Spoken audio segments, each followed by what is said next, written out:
O presidente Jair Bolsonaro já havia dito que ia, de qualquer jeito ele ia, à Assembleia da ONU. Eu vou comparecer à ONU, nem que seja de cadeira de roda, de maca, vou comparecer. E ele fez um discurso que foi marcante. Pode falar um monte de coisa em relação ao discurso do presidente, mas não dá para dizer que não foi marcante, né? Meu país esteve muito próximo do socialismo. Nosso país deixou de contribuir com a ditadura cubana, o Foro de São Paulo, organização criminosa. Também rechaçamos as tentativas de instrumentalizar a questão ambiental ou a política indigenista. O apoio à preservação da floresta amazônica deve ser tratado em pleno respeito à soberania brasileira. Eu sou o Márcio Miranda e o discurso do presidente Bolsonaro, a estreia dele na Assembleia Geral da ONU, é o tema do 15 Minutos, nosso podcast diário de resumo e análise do noticiário aqui da Gazeta do Povo. Para a gente analisar esse tema, eu convidei aqui dois editores da Gazeta, o Fernando Jasper e o André Gonçalves, os dois editores de República e que acompanharam de perto aí o discurso do presidente Jair Bolsonaro. Eu não sei o que vocês acham, viu? Mas a mim pareceu em alguns momentos, e eu queria começar aí com o André, que o presidente Bolsonaro estava fazendo uma live que ele faz para os seguidores às quintas-feiras, só que dessa vez na ONU. Foi mais ou menos isso, André? Então, Márcio, eu criei um termo aqui que é o Manual do Bolsonarismo. O Manual do Bolsonarismo já era muito bem conhecido aí do público brasileiro e passou a ser conhecido do mundo agora, né? O Bolsonaro abriu a Assembleia Geral da ONU. O Fernando Jasper já tem um outro termo aqui que é o banho de bolsonarismo, né? Qual é, Jasper? Banho de bolsonarismo? Banho de bolsonarismo. Para quem não conhecia o Bolsonaro lá fora, hoje foi um belíssimo exemplo, pôde conhecer do início ao fim o que pensa o Bolsonaro e o que ele planeja aí para o Brasil. Ele foi muito claro, acho que é importante destacar, né, até você tinha falado aqui no começo, né, Márcio, sobre o perfil desse discurso, né, o fato de ser muito marcante. Até certo ponto é muito correto dizer que ele foi muito corajoso porque o Bolsonaro atacou muita gente no seu discurso. Não foi de meias palavras, ele chegou inclusive a criticar a ONU, né, em vários aspectos. Criticou, sem citar a França, mas fez duras críticas à França. Um ou outro país, em vez de ajudar, embarcou nas mentiras da mídia e se portou de forma desrespeitosa com espírito colonialista. Ele citou países, então, por exemplo, quando ele falava da produção de alimentos, ele disse, olha, o Brasil usa só 8% do seu território para produzir alimento. Correto. França e Alemanha usam mais da metade do seu território para isso. Então ele fez esse tipo de citação nominal, que eu me lembro, ele falou do Donald Trump, aí como elogio, né? Não como crítica. Como elogio, afago, um dos raríssimos elogios nesse discurso dele, que pelas nossas contas ali, foi pouco menos de meia hora, 26 ou 27 minutos de discurso. Um deles, por ocasião do encontro do G7, ousou sugerir aplicar sanções ao Brasil sem sequer nos ouvir. Agradeço àqueles que não aceitaram levar adiante essa absurda proposta. Em especial, presidente Donald Trump, que bem sintetizou o espírito que deve reinar entre os países da ONU.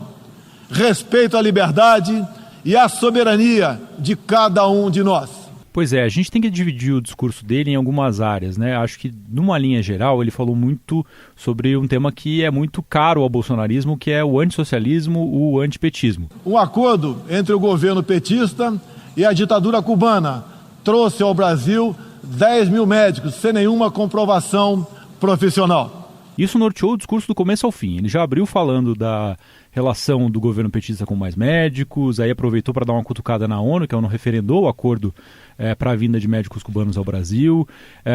Continuou aprofundando, disse que o Brasil ficou à beira do socialismo, aí ele passou a falar um pouquinho de economia, eu diria que foi uns 10% do todo do discurso para falar de economia. Estamos abrindo a economia e nos integrando às cadeias globais de valor. Para falar sobre acordos internacionais que o Brasil está disposto a fazer, principalmente sobre o acordo Mercosul-União Europeia, e aí entrou no tema da Amazônia, nas questões indígenas do Brasil, mas sempre com viés ideológico muito forte, um posicionamento muito claro dele com relação a isso e um distanciamento mesmo numa visão europeia, uma visão talvez mais à esquerda aí, com relação à Amazônia. Ele bateu duro nisso, duro nas questões indígenas, né? Quero deixar claro, o Brasil não vai aumentar para 20% sua área já demarcada como terra indígena, como alguns chefes de Estado gostariam que acontecesse.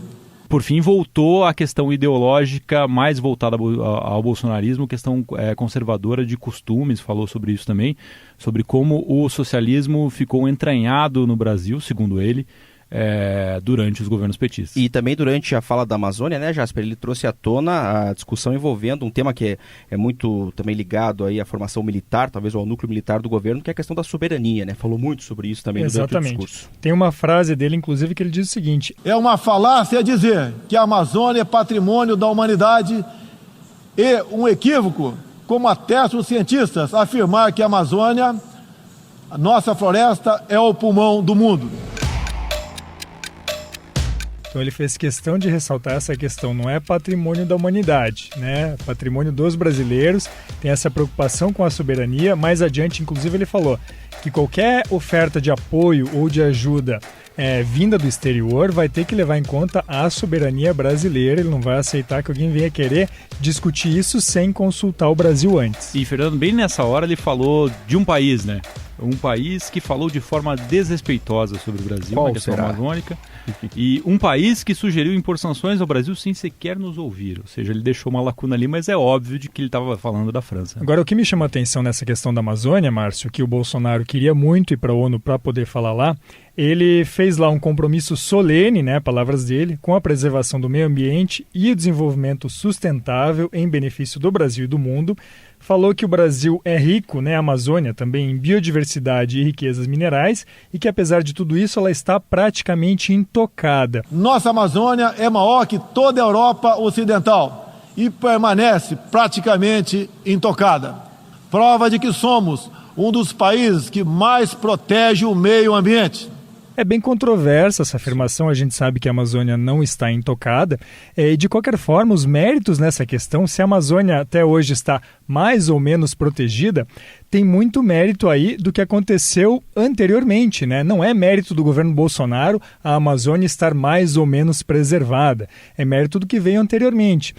O questionamento mundial de fora em relação às políticas ambientais do governo brasileiro é justamente que todas as sinalizações que o governo deu, o presidente na campanha e depois que assumiu o governo, né, foram sempre no sentido de flexibilizar, de deixar as leis ambientais mais frouxas, de ocupar mais a Amazônia e de explorá-la economicamente. Aí veio a questão das queimadas, a crise dos números, a guerra das narrativas em relação ao desmatamento, aos incêndios. A queda do diretor do INPE lá e aquela polêmica toda, né? Deu tudo aquilo. Aí sim o governo passou a falar mais firmemente em defesa da Amazônia, em conciliar desenvolvimento econômico com preservação ambiental. Até então, tudo que se falava sobre isso era no sentido oposto. E aí, naturalmente, que havia toda uma cobrança em torno disso. Então, se a Amazônia está intocada mesmo, como diz o Bolsonaro, não é mérito dele. Esse eu acho que é um ponto fraco do discurso. De resto, o discurso dele, do início ao fim, muito coerente. O Bolsonaro no palanque, um discurso para quem segue a política dele, concorda com ele, um discurso muito coerente do início ao fim. Ainda sobre a questão Amazônia, a questão indígena, teve um momento também que é o da citação, e mais do que a citação, né, ele falou várias vezes na... Isani Calapalo, aqui presente. Que é uma indígena que foi junto com a comitiva para lá, né? Só lembrando, o Bolsonaro entrou na ONU usando um colar indígena, levando a Isani a tiracolo, né? Uhum. E usando ela como um contraponto ao cacique Raoni. Ele falou várias vezes que acabou o monopólio do cacique Raoni nas questões indígenas, que agora ele tem uma nova visão sobre a questão indigenista. Muitas vezes, alguns desses líderes, como o cacique Raoni, são usados como peça de manobra por governos estrangeiros na sua guerra informacional para avançar seus interesses na Amazônia. Tem alguns pontos, algumas frases bem marcantes dele quando se fala de questão indigenista. Os que nos atacam não estão preocupados com o ser humano índio. São países que ainda enxergam no Brasil uma colônia, e que ele falou que defendeu que medidas arrojadas devem ser incentivadas na busca pela autonomia econômica das comunidades indígenas, e criticou também o ambientalismo radical e o indigenismo atrasado. teve uma parte curiosa que ele falou também sobre as ONGs, né? Não ficou criticando só países, né? Sim. Ele falou que as ONGs teimam em tratar nossos índios como verdadeiros homens das cavernas.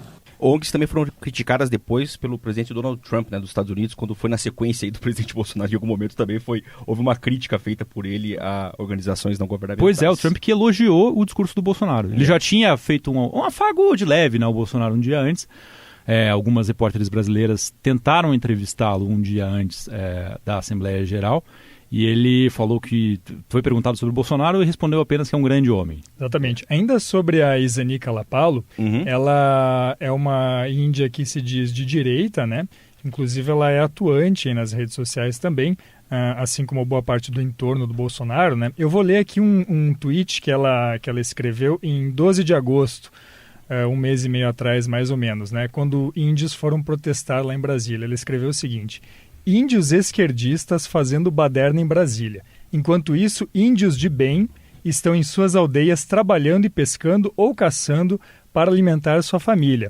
Esses índios que estão em Brasília, nesse exato momento, só representam uma parcela de indígenas que nem eles. A gente percebe por que, então, né, que o presidente Bolsonaro quis muito levar a Izani Kalapalo lá para a Assembleia da ONU.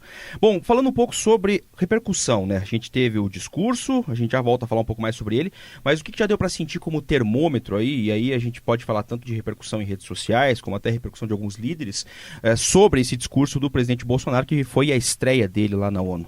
Bom, o João Dória, né, governador de São Paulo, que já tem feito declarações há algum tempo, declarações aí com críticas ao Bolsonaro, voltou a criticá-lo, ele não gostou, achou que não foi um bom discurso do Bolsonaro lá fora. Então, novamente, aí o João Dória já vai se colocando, a gente já nota aí um desenho aí das próximas eleições, né? É um virtual pré-candidato em 2022. Exatamente. Né? A gente tinha visto até em outros assuntos, até o próprio governador do Rio de Janeiro, né, Wilson Witzel, que concorda com o Bolsonaro em muito de seu programa, também vinha tentando se distanciar. Então hoje o Dória criticou. Agora, a gente nota no público, seja o eleitor do Bolsonaro, aquele mais arraigado, o pessoal que gosta dele, a recepção do discurso dele foi a melhor possível.